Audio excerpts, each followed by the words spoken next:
In Decatur, Georgia, on the corner of West Ponce de Leon and Swanton Way, lies Inner Voice Brewing, home of award-winning beers, proper glassware, and one of the most memorable taproom experiences in the South. Opened in 2021, Inner Voice has quickly become one of the most popular breweries in the entire Southeast and a destination for craft beer enthusiasts everywhere. Known for their hazy IPAs, Czech-style lagers, and sours, Inner Voice has something for every beer lover.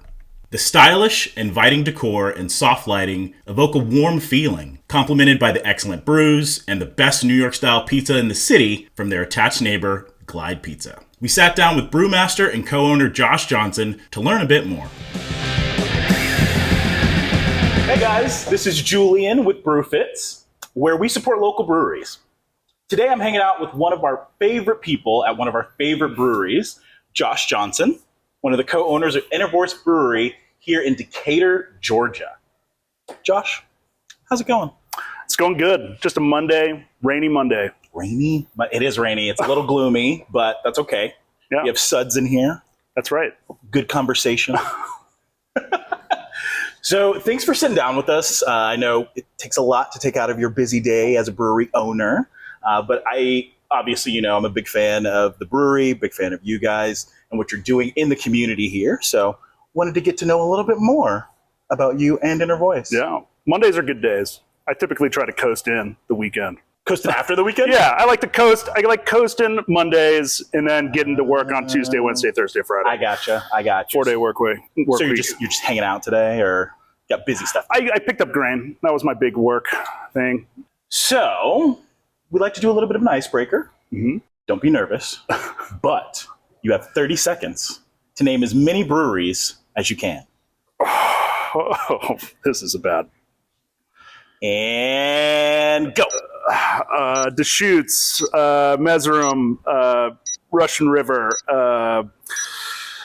Reformation, Monday Night Brewing, Halfway Crooks, Heist, Steel Hall Brewing, breweries. You're too busy making making Jester King. It's 9. That's terrible. You were taken off guard. Yeah. Here's the thing. You're too busy making the beer. That's right. But I know you have a very, very good palate for beer, so it's interesting to see what breweries come to the top of your mind. Yeah, okay. Yeah, I get that. So tell us a little bit about how you got into the industry itself, kind of before the Inner Voice days. Why beer, and what brought you to this point? I was always going to school. I went to school at Auburn and studied hospitality management. And I was wanting to be a chef, little Josh, 10-year-old Josh, who's like, what do you want to do? It was always be a chef. I wanted to do that. I wanted to go and I wanted to learn how to open up my own restaurant. And then during, because I graduated from college in 2012, that's like kind of the craft beer boom. And I'm a serial hobbyist. So I was doing home brewing, and then brewing was very exciting to me when I was 22 years old. And so it was like more exciting than food. And, that's awesome. But I was thinking, I'm going to be a brewer and a chef and open my own brewery. Very ambitious. But when I graduated, I was like, I want to see if I can work in the brewing industry first. One, because I thought the hours were better. Two, daytime versus to learn. And then it turns out I started working overnights at Monday Night Brewing, right when they opened. I was like, well, the hours are worse. So I worked at Monday Night. I went up to Heist up in Charlotte. Yep. And that was kind of my first real brewing job. And then Monday Night hired me back. I became head of R&D there, when I was pretty young. So I had a lot of opportunity to work on recipe development and really get my chops cut, And then kind of when the laws changed in Georgia where you could retail your own product, I was like, this is the time where I can start my own brewery, because you didn't need a huge capital investment. Before, you had to start a warehouse with million of equipment and sign up for a 10-year lease and hire a ton of people. But I like the smaller side of things. Then my business partner and I, Rhett, we were both working at Monday night. We reached out to Variant Brewing down in Roswell. Right. And we were like, at meet at Monday night? At Monday night, yeah. We worked together at Monday night, and we stepbrothers interviewed at Variant, basically saying, hey, we're starting a brewery. One of us will be here 5 days a week, and it's probably going to take a couple of years. And he was game, because when you had experience back then, you could get a job so easily because there were so many breweries opening up. There weren't enough experienced people. You had so much job security. It was very easy. Yeah.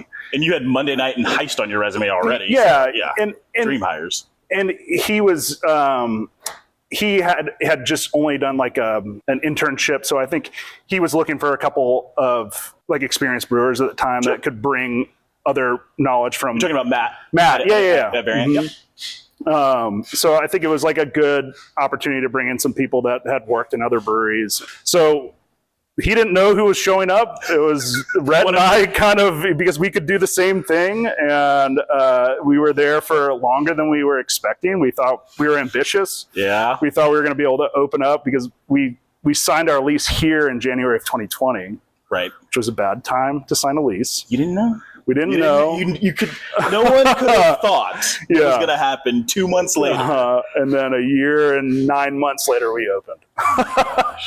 Oh my gosh. So tell me a little bit about that. Tell me how you guys acquired the building. Tell me a little bit about, that process. What was it like having to sign on for a lease at a building, to do a build out, but then COVID hits? Tell me what that was like for you guys.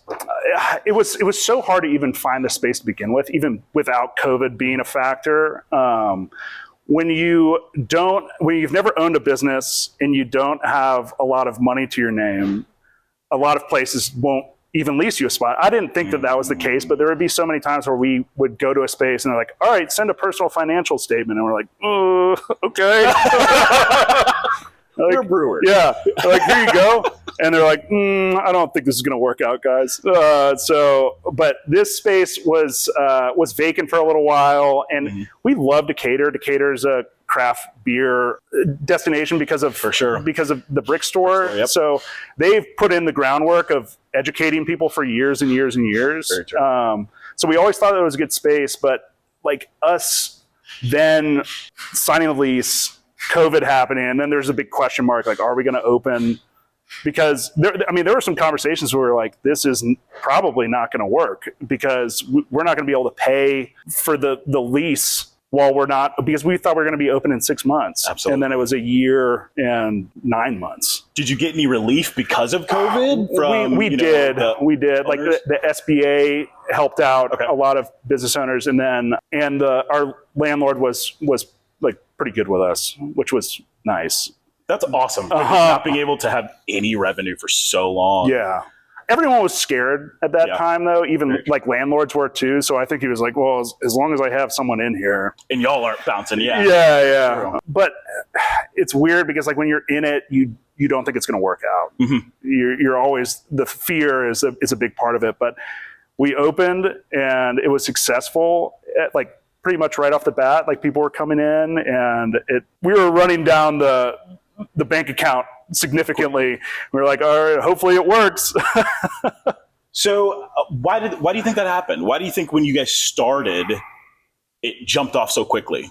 Did you do like guerrilla marketing in the neighborhood? Were you attached to any other businesses or anything like that? And I would say our business savvy is not great. So luck. Yeah, I think a little bit of that. I think we also we so desperately wanted to provide a space in Georgia craft beer that wasn't like what was normal. Like I think people were so used to warehouses and like grand open spaces, and not really a restaurant that type vibe that has higher level decor and looks fresh. Most of the time it's concrete floors and no color. It's just that. And we wanted sterile. yeah, we wanted to like pop it out and like be, everyone tells you what we were going for with the space. They're like, oh, you were looking for 90s cafeteria or something. And we were like, no, we were kind of looking for like West Coasty, clean and fresh. But also I think us with respect to, we were brewers that opened a brewery. And a lot of the times that wasn't the case in craft beer. It was the money people kind of opening the breweries? Yeah, it was like people that hadn't worked in the industry for very long, Gotcha. or it was an opportunity to make money because breweries were doing so well. And I think our quality was high enough to start. Like, we would probably say that we wish the beers were better when we first started, but you have to learn on your system. And the learning curve was I think shorter. We figured out how to make beers that we like to drink, but the original recipes, like I was making recipes like I was making at Variant, but their system's electric and it's a different geometry and it changed the flavor. And so the first ones were doing like that, and then we made pretty big adjustments. Mm-hmm. And now we kind of have our own style and flavor. That's why like I'm not secretive of recipes because I'm like, it's not going to taste like it. If you want to make a beer on our system, it's probably not going to be very good. For sure. Or like the way that we do. Because if I made beers like we make at Variant, they wouldn't taste very good. You have to learn. Yeah. So is it more the system? Is it it's the over system. the brewer? Yeah, no, I think the system dictates like what flavors you can have, but you can manipulate it obviously a lot. But we have a direct or indirect fire system, which causes more cooking, and we have a less efficient system, meaning you have to use more grain. Really? Yeah. Okay, so you literally have to use more resources than you used to before. Mm-hmm. Is it a similar size system, though? Similar size system, just different geometries. What would you say, since you are so close to the process, you cultivate a lot of the recipes here, what's a beer that you're most proud of that's coming out of Inner Voice? I love all of our Czech style beers. And I think it has something to do with, again, our system. Mm-hmm. Like there's heavy cooks that happen on it, like because our system like creates color. It's like the Maillard reaction. It makes them more caramelized, and while it's great for beers like that, we had the learning curve on the IPAs because we don't like to have a lot of color on our IPAs. So we had to use a bunch of different ingredients to try and figure out different base malts that would yield us like the best result. Gotcha. But I think the beers that are easiest to make are lagers on our system. They just easiest. They translate well to our system. Aren't those more delicate beers, though? They are, but if you have like the right process, like we have like really good equipment, like the actual, like we have the best temperature gauges. We have like an oversized heat X that allows us to do things. So with great beer, typically goes great food, and you're a bit of a foodie. You say you wanted to be a chef. Tell me a little bit about the food here. What are the food options here? It's a very bizarre thing. Like we essentially collaborated with a pizza place that had just opened up during COVID too. They were a very new business, Glide Pizza. Right. And we reached out to him and we were like, hey, we have this tiny kitchen. We'll give you a really good rent if you want to move in. And he was like, sounds good. Who's the owner? Rob Birdsong. Rob, awesome. Yeah. Very cool. So you guys put me on to Glide Pizza, actually. I was like, where can I get a great pizza slice here? Well, we always wanted to do pizza here. Like that was the concept in our head. We wanted to do pizza and beer. We just didn't have the resources or the knowledge really to start pizza. It was just too much at the beginning to think about running the kitchen and making the beer. Right. But it was just too daunting to begin with. So it was so much easier for us to say, hey, you make a great product. We want you in there. We're going to do our thing. And just like, rest assured, we're going to make good beer and you can make good pizza and we'll operate Bring together. People. I love that. Absolutely love that. So they're another newer, but kind of already established brand like you guys. Yeah. They're newer, but people know them kind of, right. you know, kind of thing. I love how you guys approach things in partnerships, collaborations. Yeah. You guys do some of the most interesting beer collaborations here, especially for the state of Georgia. Tell me a little bit about how that works, how you've made these connections with some of these breweries, and who you've done some collaborations with. We like we just do collaborations typically with people that we like, and it's the people that we meet with at different festivals that we go to. Like we go to Snallygaster, which is an enormous festival in DC. It's like in the streets of the capital. All of some of the best breweries in the country are there, and it's like very flattering that we get invited to it. But that's where you get to meet everyone from top of the craft, and but probably like our.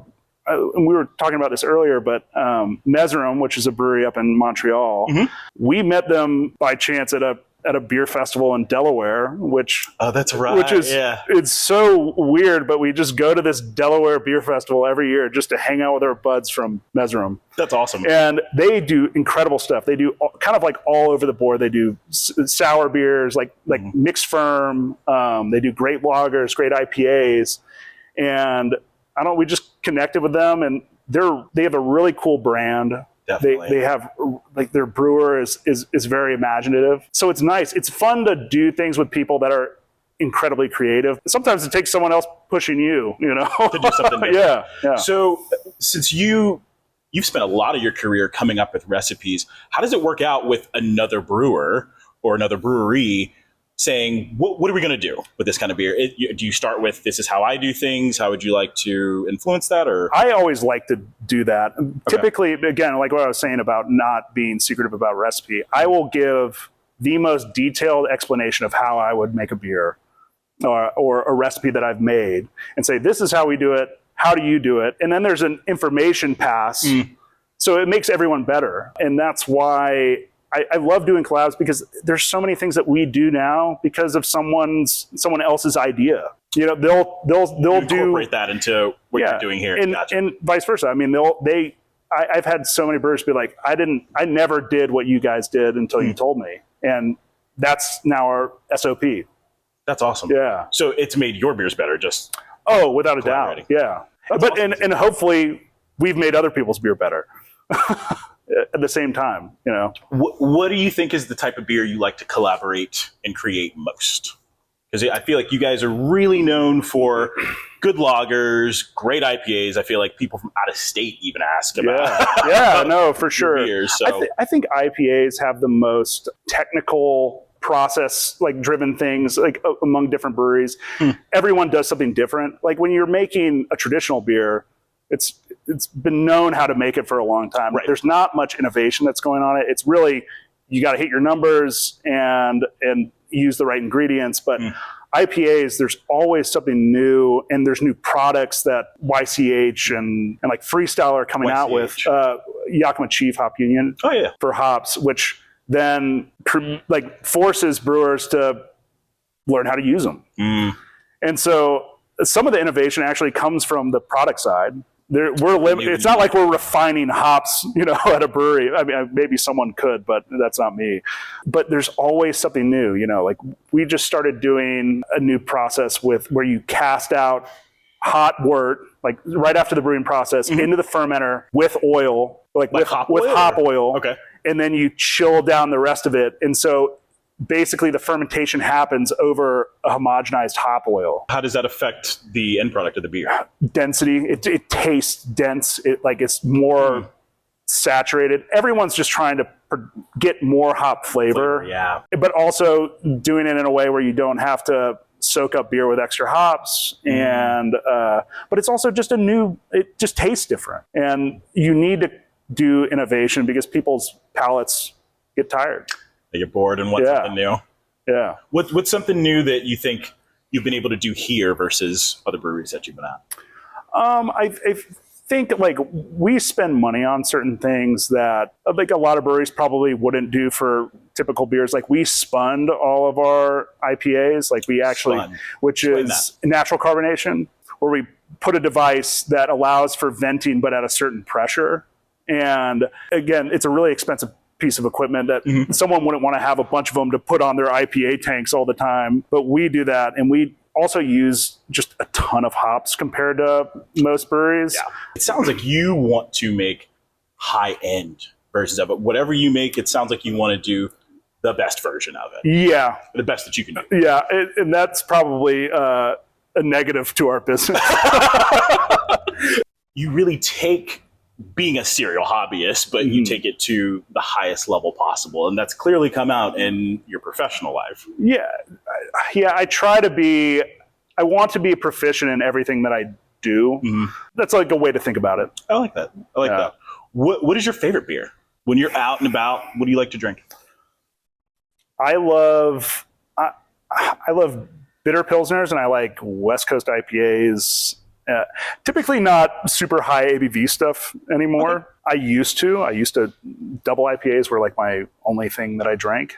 But I think I like finding the nuance in beers now, and you probably lose a little bit of nuance when there's a lot of sweetness, when there's a lot of hop character. And I like to drink. The act of drinking is enjoyable, and so I would rather drink 10 light beers than 3 heavy beers, if you know what I'm saying. Oh yeah. Definitely a couple triple hazy IPAs and I'm out. Yeah. What are you doing to actively improve yourself professionally? I think it's just staying motivated, but it's also you have to get, like, you need to zoom out from being in the business, because I think sometimes you need to refresh. You need to go on a vacation. You need to spend time away from the business, because like the first year, both Rhett and I, my business partner, were at burnout. We were just here all the time. It was part of your identity only, and which is fun. It's fun when people come in and see us here on the weekends and grinding and mopping and doing whatever. Right. But I find myself at my best when I have a time to refresh and like a separation. Tell me a little bit about that side of the business when it comes to branding, putting eyes on you guys, even, like hype. Right. Like generating hype and the need for that. Tell me a little bit about that. So I would that's more in the wheelhouse of my business partner, Rhett. But he does such a good job. He created a voice on Instagram, and it's really funny because like people will compliment me on the Instagrams all the time, and I'm like, they're like, man, that was so funny, like good job, and I'm like, well, it wasn't me. And he's definitely a strong brand identity. He's incredibly creative from that standpoint, and then funny, and I think that was like more or less what we wanted to put out to the world, because that's how we are. Exactly. We don't really, like, we take things seriously, but we don't take ourselves seriously, if that makes sense. Totally. So I think fun is the overarching message that we're trying to put out to people. Everything has consequences, right? You do silly things, people are going to think you're a little silly. But you've also won awards with your beers. And like, you guys came into the market here in Atlanta, and immediately it feels like you were at the top of people's go-to list. And that's extremely flattering. And that's what we wanted to do. We believed in ourselves. Right. We wouldn't have put this much debt to our names if we didn't. But it's very rewarding when what you think and how you believe about what you can do is reciprocated. Like, people will come in and purchase the stuff and be really excited and talk to you like you're a celebrity every once in a while. And that's gotta feel great. It feels great. It's funny. It's not a place that I'm super comfortable with, but it is fun. What do you have on the docket that's coming up here at Inner Voice? What beer that's coming up that you're really excited about that people should look out for? We've been doing a lot of different lagers recently. We're gonna be coming out. We did like a first iteration of a rice lager. Nice. And I'm gonna run it back. I made the ABV a little too high the first time. I'm gonna try and dial it back a little bit. Have something that you can drink a lot of. And then we're doing a collaboration to.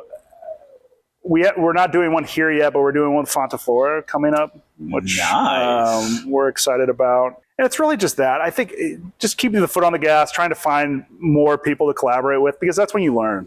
Absolutely. Yeah. You definitely seem like you are a lifelong learner. Want to be. Refiner. I love it. Well, thank you for your time, Josh. This is absolutely incredible. Yeah. Absolutely incredible. I'll be here as often as humanly possible. Yeah. Nelson's coming out soon. Nelson. Yeah. Did you not have that last time? Ooh. It's a Citra spinoff. No, I didn't have the Nelson Oh one. man, that one's so good. Is that like what's your favorite hop?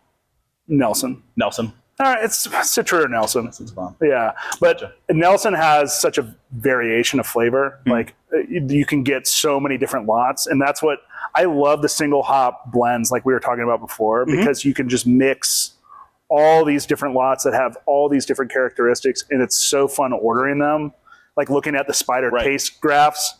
So that's one I'm excited about brewing. Awesome. Again. And it's coming out soon. I'm brewing them tomorrow and Wednesday. So perfect. Yeah. Well, I will be here. All right. Well, thank you, Josh. Absolutely. Thank you guys for watching, and we'll see you next time.